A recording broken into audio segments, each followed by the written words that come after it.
The establishment's last gasp against the Trump tariffs. It's here, baby. Oh my goodness! Look, this gray outside. Trump, you caused the sun to go behind the clouds. Oh my goodness! And this is freaking fantastic. Right here. Right here. The Peterson Institute's misguided tariff panic. You probably aren't familiar with old Pete Peterson from the Peterson Institute, but why is that guy so prominent? He's dead, I think. Why is he so prominent? Where did that guy come from? Yeah, yeah, dude. These guys are all chosen, man. All chosen to spout the CIA. They're all just chosen, man. It's crazy. There's no reason Pete Peterson became this freaking phenomenally wealthy guy who has all these institutes after him now, or it's just as crazy. Anyway, they're once again warning the Peterson Institute that Donald Trump's tariff proposals would spell economic doom, I tell you. But their latest analysis actually demonstrates how minimal the tariffs will hurt the U.S. and in fact shows that tariffs disproportionately harm China. The Peterson Institute claims that the GDP will be reduced by $200 billion over Trump's second term. That'd be $50 billion a year.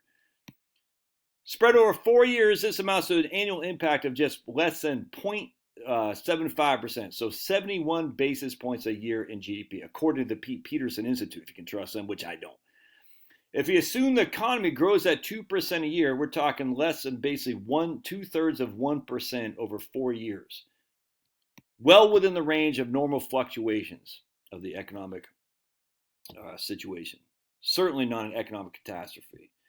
Moreover, their models, as always, ignores the dynamic effect of tariffs. If tariffs lead to greater domestic production, supply chain reshoring, and reduced reliance on China, the long-term benefits could outweigh any short-term drag on growth. But the Peterson Institute, as always, assumes free trade is an unqualified good and refuses to acknowledge potential upsides to tariffs.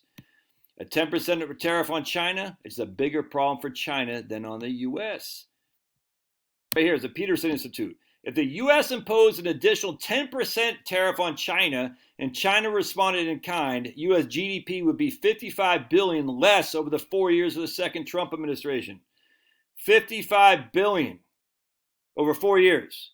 That's 0.05% of U.S. annual GDP, which is nothing but noise. Meanwhile, China's GDP would take a $128 billion hit, more than twice the loss, but the fact that China's economy is much smaller than us is a bigger hit to China. If the goal of tariffs is to weaken China's economy and bargaining power, these numbers suggest it'd be highly effective. And this is the Pete Peterson Institute, which is anti-tariff. Ooh, gonna join Dream Singles. Will she go on a date with me, your old buddy Josh? Ooh, Dream Singles. Their assumption of a tit-for-tat retaliation is also suspect. China has retaliated before, but has fewer tools at its disposal. The U.S. imports far more from China than China does from the U.S. This is what boggles the mind. We pull more from them than they pull from us. They're going to put an import tax on chicken as opposed to we're going to put an import tax on freaking Starbucks coffee mugs, which is more important. We import so much more from China that tariffs hurt them a hell of a lot more than if they do the retaliatory. It's crazy to me.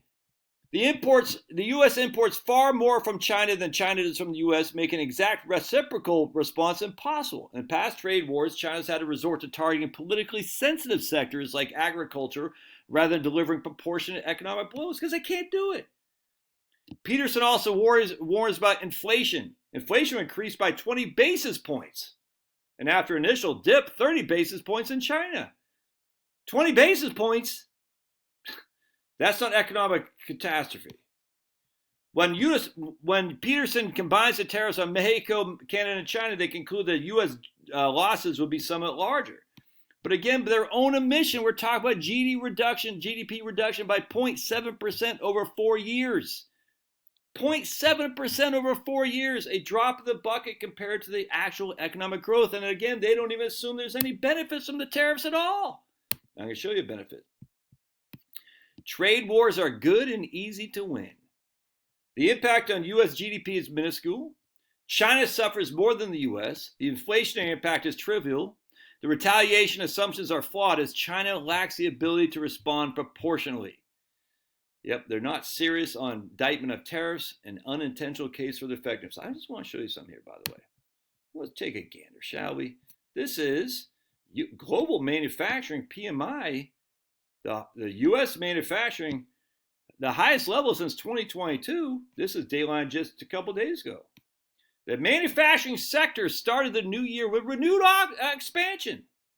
It rose 51.2 in January from 49.4. Anything over 50 is expansionary. Anything under 50 is contraction. The manufacturing grew at its fastest rate since January 2022. And it rose for a second straight month to 52.7, exceeding the 51.6 forecast. Now, they're saying it might be because short-lived as the month's expansion was partially driven by advanced purchases ahead of likely price increases because of the tariffs, maybe. But let's check this out. You can see an expansionary policy from way down here going up, up, up, up, up, up, up, up. Interesting. An overlay of the current PMI survey conducted by the Institute for Supply Management. All right, you can see again a big jump. Let's take a bigger look at this, shall we? What happened right about here? Oh, that's when Trump was elected. Isn't that weird? The expansion of manufacturing happened right when Trump was elected. Shocking. Shocking, is it not? Irony of all irony is that services are falling while the manufacturing's going up. We are in a significant service economy, which we've got to rein that back in. I provide a service and need more manufacturing for the longevity of our overall economic expansion, growth, and economy, and simply national security as well. So services dropping, manufacturing going up is not a bad thing. Look at that, services dropping. It's still above both are still in expansionary territory, by the way. Kind of crazy.